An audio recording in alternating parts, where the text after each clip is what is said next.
कठपुतली का नाच। कठपुतली का नाच बहुत ही पहले से इस नाच को देखा जाता है। और बच्चों, राजस्थान का ये बहुत ही लोकप्रिय लोकगीत है। पधारो मारे देश रे। जब भी हम लोग ये वाक्य सुनते हैं तो मन आत्म विभोर हो जाता है। हम चले जाते हैं उस राजस्थान की उस मिट्टी की खुशबू आती है, याद आता है राजस्थान। याद जब भी राजस्थान का नाम याद आता है तब भी याद आती है चूरमा, बाटी चूरमा और वहाँ के बहुत ही स्वादिष्ट व्यंजन, देखने लायक इतनी अच्छी चीज़ें कि बस। तो यही कठपुतली भी जो है वो राजस्थान का बहुत ही लोकप्रिय लोकगीत है। पुराने ज़माने में इस कठपुतली का खेल को बहुत ही महत्ता दी गई थी और इसे बहुत बड़े पैमाने पर दिखाया जाता था। राजस्थान में जैसे सारी चीज़ें मशहूर हैं, वहाँ का खाना मशहूर, वहाँ का लोकगीत मशहूर, उसी तरह वहाँ पे ये कठपुतली का खेल भी बहुत मशहूर है। कठपुतली में वहाँ पर एक कपड़े के द्वारा या कपड़ों को सिलकर कठपुतली बनाई जाती है और उन्हें धागों से इशारा कर कर उन्हें नचाया जाता है। पहले इस कठपुतलियों को खेल को बहुत ही दिखाया जाता है। अब तो काफ़ी, राजस्थान में तो अब भी है, पर अब यहाँ पर काफ़ी कम देखने के लिए मिलता है कठपुतलियों का खेल। तो आओ बच्चों, मैं आज आपको ये सब कुछ क्यों बता रही हूँ, क्योंकि हमें भी आज जाना है कट गाँव की कठपुतली को देखने के लिए। बच्चों, अभी मैंने आपको कठपुतली का खेल दिखाया, साथ ही मैंने आपको कठपुतली भी बताया। आइए अब हम इस कठपुतली का इतिहास जानते हैं, इस कठपुतली के बारे में और भी बहुत कुछ जानते हैं। कठपुतली, जी हाँ, कठपुतली। मैंने देखा है कठपुतली का खेल। खेल में कहानी, कहानी में राजा और रानी।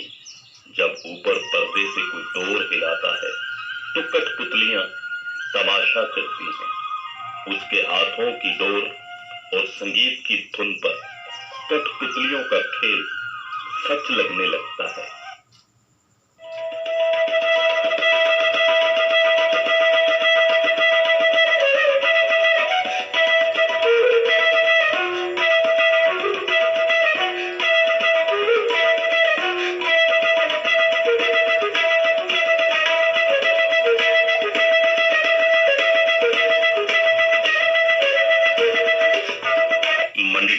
के गोल्डन ईरा मिलेनियम स्कूल के खूबसूरत प्रांगण में आज हुआ कठपुतली का खेल। नगौर से पहुंचे मदन लाल ने बच्चों को कठपुतली का खेल ऐसा है सर, इसमें अपने हिंदुस्तान में देख से कला है सर, एक नहीं है, परंतु जो हिंदुस्तान की जो कला है सबसे मानी गई है वो धागा कठपुतली कला ही हो रही है कि भाई आप गुड़िया को नचा रहे हैं, मतलब उसमें एक जान ही नहीं है। बाकी आपको ऐसा लगता है कि खुद ही डांस करें, पर्दे के पीछे का ये मतलब होता है। बाकी मैं आपको सामने बता रहा हूँ तो कोई मतलब नहीं है, क्यों मैं दिख रहा हूँ कि भाई आप नचा रहे हो।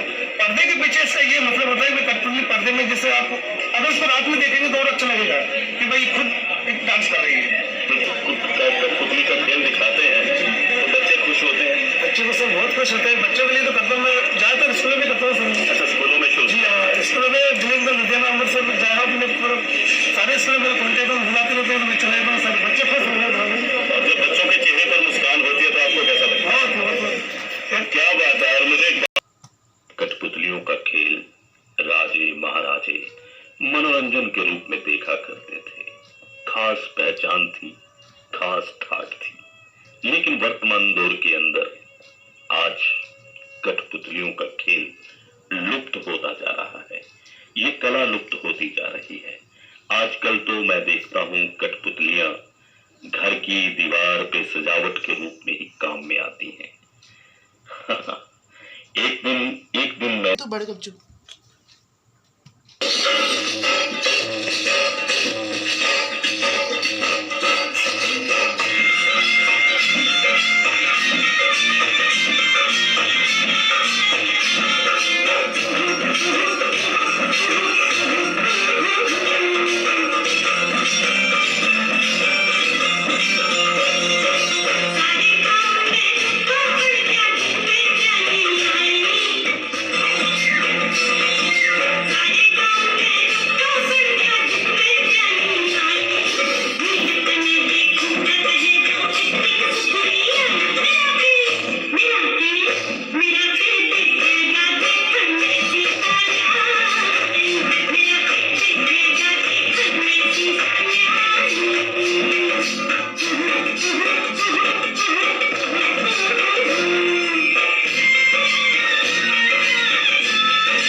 आपको कठपुतली का नाच गाना बहुत मजा आया ना? मुझे भी बहुत मजा आया।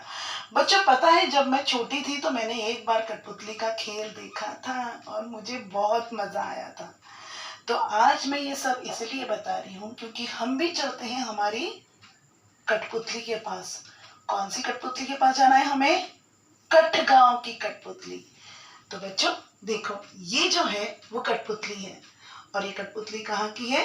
कठगांव की। यहाँ इस चित्र में आपको क्या क्या दिखाई दे रहा है? इस चित्र में खुश और एकदम खुश मिजाज वाली कठपुतली, बड़ी खूबसूरत बड़ी प्यारी सी कठपुतली दिखाई दे रही है। और साथ ही यहाँ पर बच्चे भी हैं, बड़े भी हैं, जो इस खेल को देखकर बहुत ही खुश हो रहे हैं। तो बच्चों अभी मैंने आपको इस चित्र का कठगांव की कठपुतली का उसका वर्णन बताया है आपको। अब हम चलते हैं इस कठपुतली के साथ, इस कविता के साथ। इसी कविता को आपको इसी तरह गाना है। ठुमक ठुमक कर नाचती कठपुतली कठगांव की, कितने ध्यान से बैठी देखो जनता ये कठगांव की। ये जो सारी जनता है ये कहाँ की है? कठगांव की जनता है। कठपुतली का नाच देखकर बड़ी खुशी कठगांव में, मीठी मलाई ठंडी ठंडाई मस्ती है कठगांव में।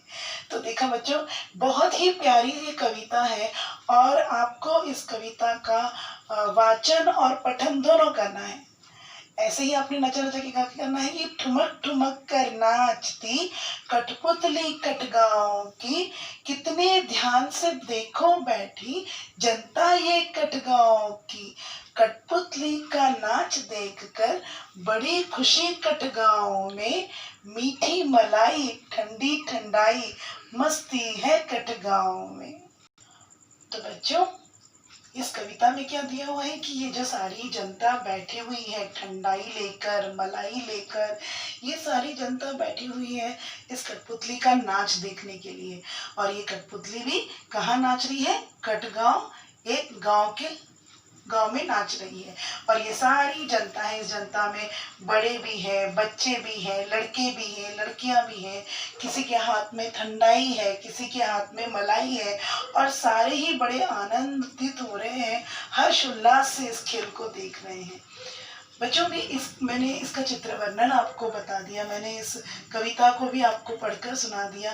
मैं उम्मीद करूंगी कि आप भी इसी कविता को इसी हर्ष उल्लास के साथ घर पर पठन करेंगे। अब मैं इस कविता के आधार पर कुछ प्रश्न पूछना चाहूंगी और उसके उत्तर भी बताऊंगी। तो कठगांव में कौन नाचती है? कठगांव में कठपुतली नाचती है। नाच देखकर कठगांव में लोग क्या खाते पीते हैं? लोग क्या खाते पीते हैं? दूध, मलाई और ठंडाई। कविता में आए ठ की आवाज वाले शब्दों को गोला लगाएं।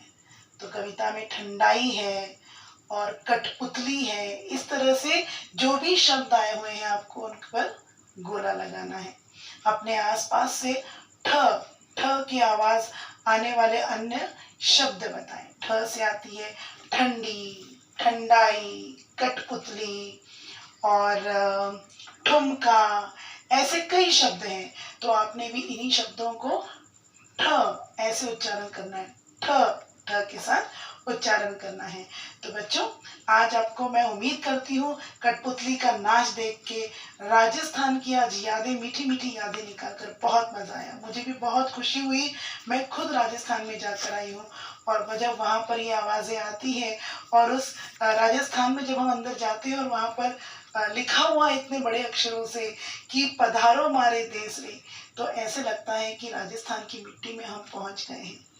तो इसी यादों से, इन्हीं मीठी यादों के साथ बच्चों मैं आज यहीं पर ही इस कविता को समाप्त करती हूँ और उम्मीद करती हूँ कि आप मेरी इस कठगांव की कठपुतली के साथ इसकी कविता गाएंगे और इस कठपुतली की तरह नाचेंगे। आप भी हर्ष और उल्लास के साथ में रहेंगे। तो बच्चों क्या आपने कभी कठपुतली का नाच देखा है? शायद किसी ने देखा भी होगा या किसी ने नहीं भी देखा होगा। अगर देखा है तो जब भी हम लोग फिर से मिलेंगे स्कूल में, तो आप मुझे इसके बारे में कक्षा में इसका अनुभव आप ज़रूर साझा करें। और अगर आपने नहीं भी देखा है तो आप अपने घर में बड़े बुजुर्गों से ज़रूर पूछें कि क्या उन्होंने इस कठपुतली के नाच को देखा है। अगर देखा है तो आप उनसे पूछें, उनका अनुभव ज़रूर साझा करें। घर में आप इस बात का मंथन करें, वार्तालाप करें। बड़ी खुशी होती है जब घर में सब 4 लोग मिलकर इन सब चीज़ों की बातों की यादगार निकालते हैं, वो भी अपने समय में पहुंच जाते हैं। आज ये चीज़ें दिन ब दिन बहुत लुप्त होती जा रही है, पर एक ज़माने में इस कठपुतली के खेल को बहुत महत्वता दी गई थी और आज भी कई जगह पे भी इस कठपुतली के खेल को दिखाया जाता है। और इसी कठपुतली के साथ, मेरी कठपुतली के साथ आज मैं जा रही हूँ और आप लोगों से यही कहूँगी कि आप इस कठपुतली के खेल को इसी तरह देखते रहें, आनंदित होते रहें और इस कविता का पठन वाचन ज़रूर करें। ठ आने वाले शब्दों का, ठ की ध्वनि को आप उसको बोल बोल कर जरूर प्रयास करें। अभिभावकों से मैं निवेदन करूंगी कि ठ ध्वनि शब्द बच्चों का लेकर उनका प्लीज सहयोग करें। मैं उनसे ये प्रार्थना करती हूँ। बच्चों खुश रहें, स्वस्थ रहें, मस्त रहें। धन्यवाद।